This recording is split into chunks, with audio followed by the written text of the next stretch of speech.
Hi everyone, this is Jerry again. I want to talk to you about something I'm sure you're interested in. um, it's real simple, and this is a burning question. How do you know when you have a good deal? Well, you won't know when you have a good deal in real estate until you've looked at a minimum of 10 to 20 properties in the location you plan to concentrate on. You may start to get an idea after inspecting about 5 properties. By inspecting, I mean looking at the exterior and interior of each property with an eye toward what it would take to renovate the property to make a good rental. Uh, this would be bringing it up to your standard of what you think would be an attractive rental for would-be tenants. Well, what should be your standard? This would be what you envision as a standard of shelter that you have in mind, providing at a reasonable rental market price. How do you know what the rental market price is for the area? Well, you don't. Again, you're going to have to go out in the community or where you plan on buying your property and look at several rental properties if you were going to be a tenant. Um, Try to look for rentals that would be similar in location, size, and value of what your future rental would be. Question might come up: isn't this deceptive to the rental agent? Yes, it is, but it's not illegal. But you will probably remedy this deception after you begin to accumulate properties. You and your agent can become friends and share information about the local rental market. The agent can provide you with an idea of rental value of a particular property, and you can provide the agent with rental property you may have for rent. In the future, you may want to pay the agent a commission, and the agent would send you pre-qualified tenants. If you hadn't figured this out, this is it. Real estate can be a somewhat ruthless business due to the fact there's so much money in the form of commissions riding on the sale and leasing of large, expensive properties. You are sort of playing on the fringes of this business. You do not own large, expensive single-family homes or commercial properties that are for sale or lease, so real estate and agents and brokers do not consider you a threat to their business or commissions. Real estate agents can be a good thing for you. You help them out and they help you. Try to deal with no more than one agent primarily. Stick with them and try to learn what you can. One day they may actually get a commission out of you and they know that. Try not to say or do anything to discourage that idea.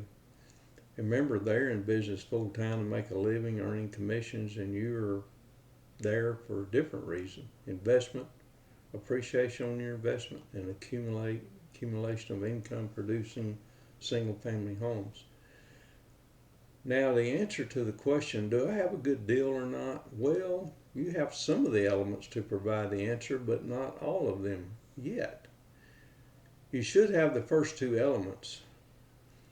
The home has an estimated market value of XXX dollars after renovation compared to the other 20 homes I have inspected that are somewhat similar. Also, if I renovate this particular home for an estimated cost of XXXX, it would bring an estimated XXX in rental per month in the local rental market. Hey, that's pretty good. You have an idea of the market price and amount rent the property will bring. Just a rough calculation. What's the ratio of rent versus value of the home? Well, take the rent and divide it into estimate of the value of the home. For instance, take $2,400 a month.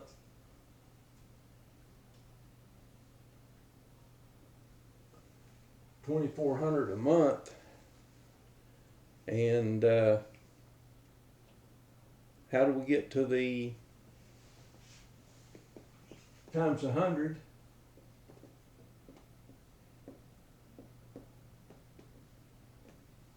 How That'd be $240,000.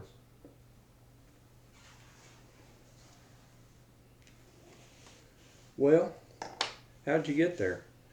Well, the home value is $240,000. The ratio would be 240,000 divided by $2,400 a month. That'd be 100.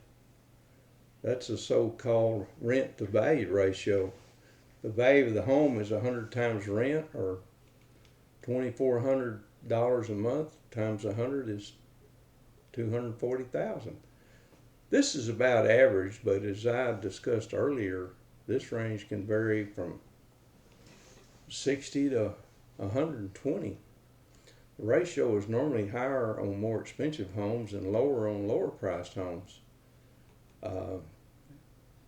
The rent from a lower valued home is a ratio of value usually much greater than the expensive home. Why is this? Well, it's because there's just so far down the local rental market will go in price. It depends on supply and demand. As a general rule of thumb, if you buy a house in the middle value range, we've been discussing, for 80 times rent, you have a good deal. If you could buy it for 60 times rent, you have a great deal. So this gives you an idea of value as it relates to rental income. This does not mean that any house for sale for 60 times rent is a great deal and you should buy it. There may be many homes that meet this criteria, but there are many factors at play, such as location, condition of the home, ongoing maintenance problems, and the likelihood of future appreciation. Remember what I said in the earlier chapter, the list of 5 or more conditions or criteria that the property should meet? You still must do your homework. We need at least one more number. You need estimates for the renovations you plan to do. If you plan to do the work yourself, you will need prices of materials you will be using. I would estimate a minimum wage like $10 an hour for your labor. Hey, you're no professional. This is not your living wage. If you plan to have any of the work done, get at least 2 or 3 estimates. These guys vary all over the place. Just be sure you and they understand what you expect. I would not use anyone without seeing their work. I don't care if it's a painter, carpenter, carpet guy, or plumber, whatever it is. It's your money, and there's a lot of deadbeats in the renovation business. Try to get references from your real estate agents and broker. They use these guys all the time. They have already gone through all the deadbeats in the local area, and I'm sure. So drop some names on them of the ones you already have contacted and look at their facial expression.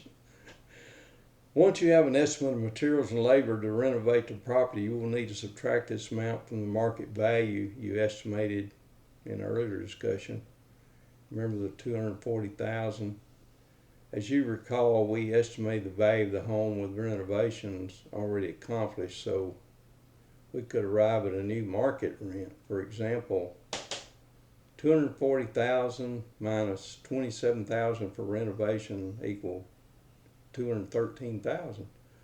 So $213,000 is now our new market price. That would be 27 right here, minus 27 for renovation, leaves us with 213,000. So that's our new target price for the home. This figure is not your first offer either. It's just a target price. This is the price we hope to pay for the home. If you start with this price as an opener, you may never get there. Are we ready to make an offer? No. We don't know anything about the seller's background yet. You need to know the seller's motivation for selling in the first place. If the seller is looking for a all cash sale, that translates into no owner financing for him. If the seller just wants to get out of the property because he or she is moving out of town or due to a divorce, owner financing could be an option. There are things you need to know. You need to know these things so you can construct an acceptable offer to the seller. You need to talk to the seller as much as possible when the seller is in your presence. I like personal contact because it's easier to read how people respond in their expression when they mention what they plan to do with the funds they receive. For instance, if a person says, "Oh, I'm just going to put the money in the bank," that should be a clue to you that you can offer a much better interest rate through owner financing than a bank or CD would ever pay out. Hang on every word that comes out of their mouth because they're giving you clues as to what they expect the sale to bring them. You want to give them the expectation if you can, and if you can't, get as close as you can. Remember, the seller's in the driver's seat and you're just along for the ride. You may have to jump out somewhere along the way, but you're not driving the car. You cannot force a seller to do what they're not comfortable of doing. Have with you in your back pocket a copy of an up-to-date credit report on you and your spouse. Most states have community property requirements. I hope you have excellent credit rating because you probably won't get any further if you don't. This you present to the seller if the seller mentions that he or she might do owner financing. Go over the numbers in the report and with the seller. This will be an incentive for the seller to let you get the property for a little cash down as possible. This could make the seller more comfortable with extending credit to you, a stranger. Some sellers have in their mind a price they will not go under. If the house in our example would have a market value of $240,000, the seller might say the first time you meet him, "I won't sell this house for a penny less than $240,000, so I hope you're not here to waste my time trying to talk me down on my price." Put yourself in the seller's place. You want to get as much money as you can when you sell, right? That seller is not much different than you. He may have an agreement with his spouse. He would not sell the house for less than $240,000. You just don't know everything about the seller's motivation, and that's the hard truth. It will be your task to convince the seller in a nice but direct way that the house needs renovations that cost a good deal of money. If you feel you can't get to your target price with this seller and the seller does not seem flexible, it may be time to walk away from the deal. On the other hand, if you feel the seller is at least somewhat flexible, it may be time to submit a written offer. Written offer should be created or copied from the standard real estate purchase agreement that any real estate agent would have in your state. The type of purchase agreement will be dependent on where you submit an offer for an all-cash purchase, owner financing, purchase, etc. In this agreement, you state the price you're willing to pay for the property, the terms such as down payment, annual percentage of interest, terms and years to pay the mortgage, the amount of the mortgage payment, how much insurance and taxes will be proportioned, and any future rents, if any. That's all I got for today.